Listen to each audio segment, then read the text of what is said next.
Hello friends, स्वागत है मेरे यूट्यूब चैनल पे। आज हम लोग बात करने जा रहे हैं जो नीट का जो एडमिशन होगा 2024 वाला, तो इसमें क्या क्या डॉक्यूमेंट रिक्वायरमेंट होंगे। तो ये जो हम लोग बात करेंगे, सबसे पहले बात करेंगे जो ऑल इंडिया कोटा मतलब कहीं पे भी जो एडमिशन लेगा तो ये सारा चीज़ होना चाहिए। यहाँ से लेकर के यहाँ जो ये सारे जो डॉक्यूमेंट है तो ये सारा डॉक्यूमेंट होना चाहिए। ये सबके लिए अप्लीकेबल है, कोई मतलब एक पार्टिकुलर स्टेट के लिए नहीं है, ये सब स्टेट के लिए अप्लीकेबल है। तो हम लोग सबसे पहले देखेंगे जो इसमें जो है सबसे पहले क्या होना चाहिए, 8 से 10 क्या पासपोर्ट साइज कलर फ़ोटो होना चाहिए। मतलब हर कॉलेज का अलग अलग होता है, कहीं 8 होता है, कहीं 10, कहीं 12, मतलब थोड़ा बहुत वेरिएशन होता है। तो आप 10-15 निकाल लो तो इतना ठीक है। उसके बाद फ़ोटो वाला हो गया पासपोर्ट फ़ोटो। उसके बाद जो स्टूडेंट का जो आधार कार्ड है तो वो आधार कार्ड होना चाहिए। ये सारा चीज़ ज़रूरी मस्ट है, मतलब होना चाहिए ज़रूरी। और उसके बाद जो नीट यूजी 2024 कन्फर्मेशन पेज जो है, जब आप लोग फॉर्म भरे तो कन्फर्मेशन पेज जो आया था तो वो वाला पेज होना चाहिए। और जो एडमिट कार्ड आया था, तो एडमिट कार्ड जब निकाले थे तो उसके साथ जो वो साइन किया हुआ था और जो फिंगरप्रिंट था वो दोनों मतलब ये करके ये फिल होना चाहिए, तो ये भी होना चाहिए। उसके बाद जो स्कोर कार्ड जो आया, तो रिजल्ट जो अभी तो आया नहीं है, जब वो रिजल्ट आएगा तो स्कोर कार्ड आएगा तो वो उसका भी मतलब जेरॉक्स रखना है। और उसके बाद ये जो 10th का सर्टिफिकेट जो होता है या इसके इक्विवेलेंट कोई अगर मार्कशीट है तो वो होना चाहिए। और उसके बाद 10th का जो पासिंग से 10th का मार्कशीट हो गया, एक 10th पासिंग सर्टिफिकेट होता है, तो वो एक 10th का मार्कशीट और दूसरा 10th पासिंग सर्टिफिकेट होना चाहिए, या इसके इक्विवेलेंट जो होता है पासिंग सर्टिफिकेट ये वाला होना चाहिए।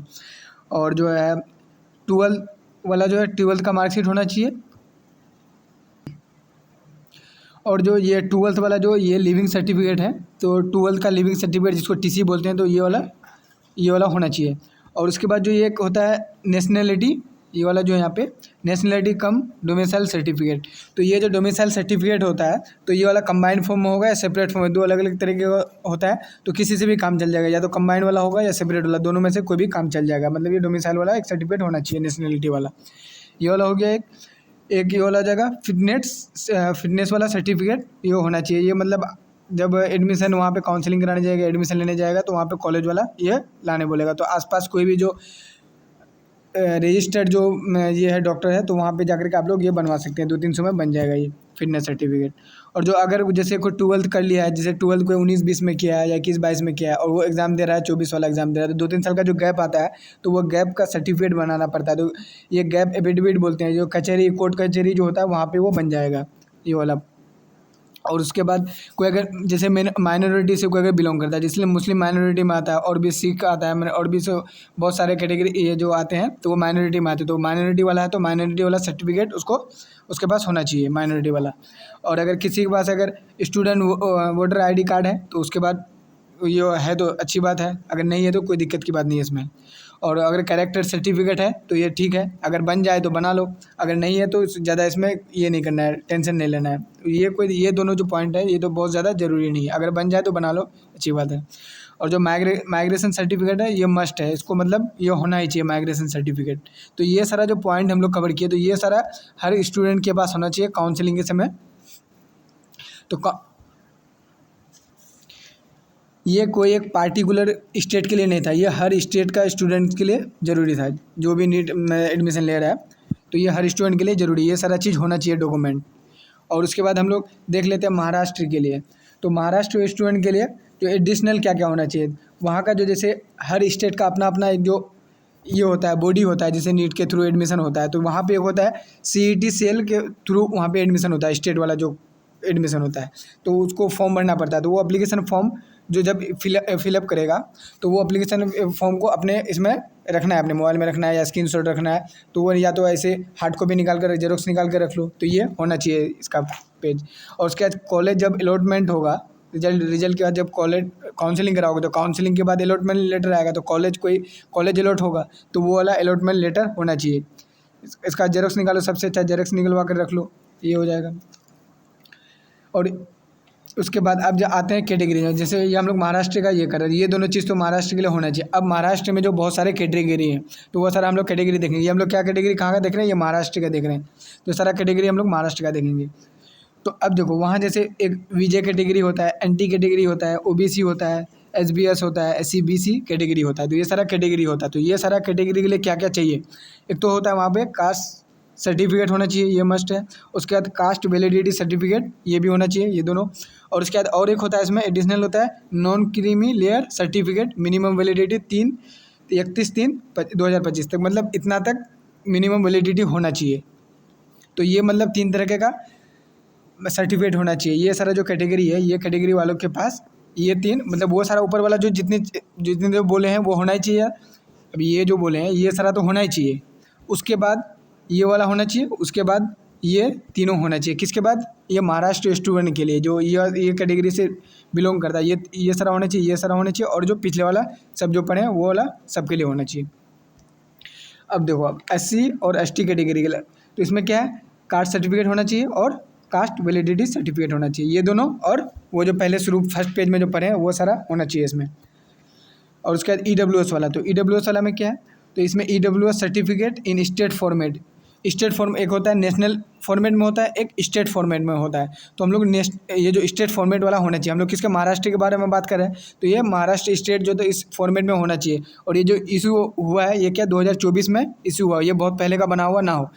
जैसे जनवरी के बाद कोई अगर इशू किया है तो ये इसका अप्लीकेबल है। अगर ये जनवरी से पहले कोई अगर 2023 में किसी का बना हुआ तो वो अप्लीकेबल नहीं होगा, उसका वैलिड नहीं होगा। तो एक नया आपको बनाना पड़ेगा, मतलब जैसे अभी बना सकते हैं आप लोग, या फिर जैसे जनवरी के बाद कोई अगर फरवरी मार्च में बनाया तो वो भी वैलिड हो जाएगा 2024 में जो बना हुआ है।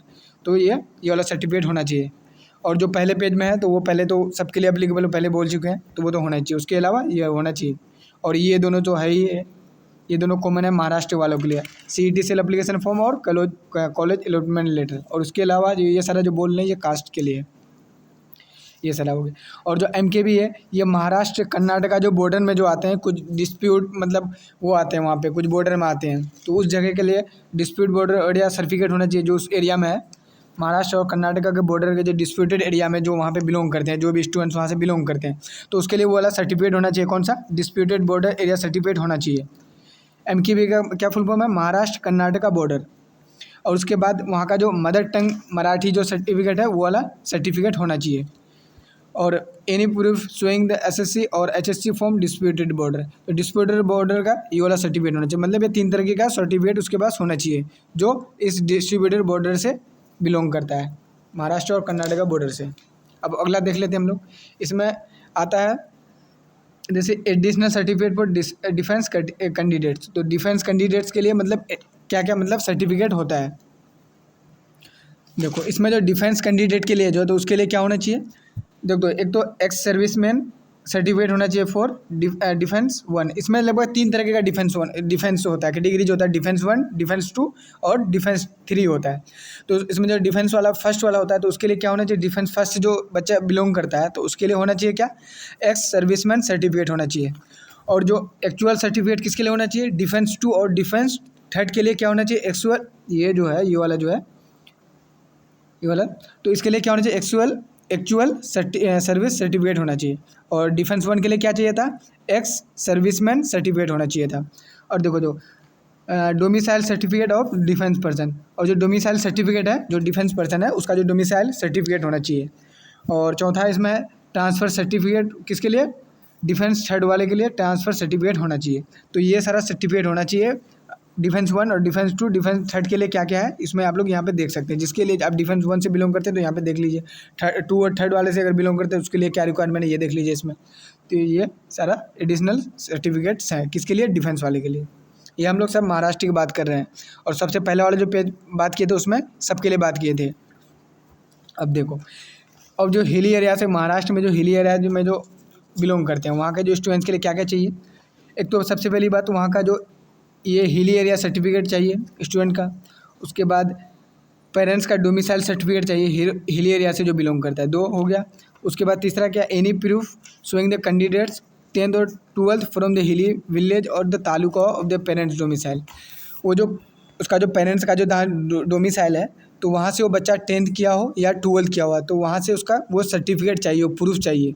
या तो वो गाँव से किया, हिली विलेज से किया हो, या वो तालुका बोलते हैं जिसको, गांव टाइप का होता है तो उसको तालुका बोलते हैं। तो या उस गांव हिली विलेज से किया हो या तालुके से किया हो 10th या 12th तो उसका वहाँ पे सर्टिफिकेट प्रूफ चाहिए। ये हिली एरिया वालों के लिए था ये सारा। अब देखो PW मतलब हैंडीकैप वाला, हैंडीकैप वाले के लिए क्या चाहिए, तो हैंडीकैप वाले के लिए जो सर्टिफिकेट ऑफ डिसेबिलिटी वाला चाहिए जो इश्यू किया गया और कहाँ से, एक रिप्यूटेड मतलब इससे मतलब जो ऑर्गेनाइज्ड है तो वहाँ से ये इशू किया गया हो, जैसे एम्स नागपुर हो गया तो अगर वहाँ से अगर इशू किया हुआ तो इसको वैलिडिटी मिलेगा। कोई भी ऐसे जहाँ तहाँ से निकाल लीजिएगा तो वो उसको वैलिडिटी नहीं माना जाएगा, वैलिड नहीं माना जाएगा। इसलिए कोई मतलब एक अच्छा हॉस्पिटल या गवर्नमेंट कॉलेज या मेडिकल कॉलेज है या फिर प्राइवेट है जो मतलब अच्छा है, वहाँ पे रजिस्टर्ड है, तो वहाँ पे जाकर के आप लोग ये नहीं बनवा सकते हैं, जाकर के ये PWD वाला जो हैंडीकैप वाला सर्टिफिकेट है वहाँ पे जाकर के बना सकते हैं। अगर एम्स से अगर आसपास में अगर है तो एम्स में बना लीजिए, सबसे अच्छा रहेगा आपके लिए। और जो लास्ट कैटेगरी है ऑर्फन के लिए, तो ऑर्फन के लिए क्या है, ये जो सर्टिफिकेट होगा ऑर्फन वाले के लिए, ऑर्फन बच्चे जो मतलब अनाथ बच्चे हैं, तो उसके लिए जो मतलब ये जो certificate from child and welfare department of government of Maharashtra, वहाँ से इसको इशू कराना पड़ेगा ये वाला सर्टिफिकेट, तो वहाँ से आपको ये मिल जाएगा। और आप में से जो पहली बार चैनल पे आए तो चैनल को सब्सक्राइब कर दें और वीडियो को लाइक कर दें ताकि नेक्स्ट, और बेल आइकन को क्लिक कर दें ताकि नेक्स्ट वीडियो को आए तो आप तक वो नोटिफिकेशन पहुँच सके। चलते हैं दोस्तों, मिलते हैं नेक्स्ट वीडियो में।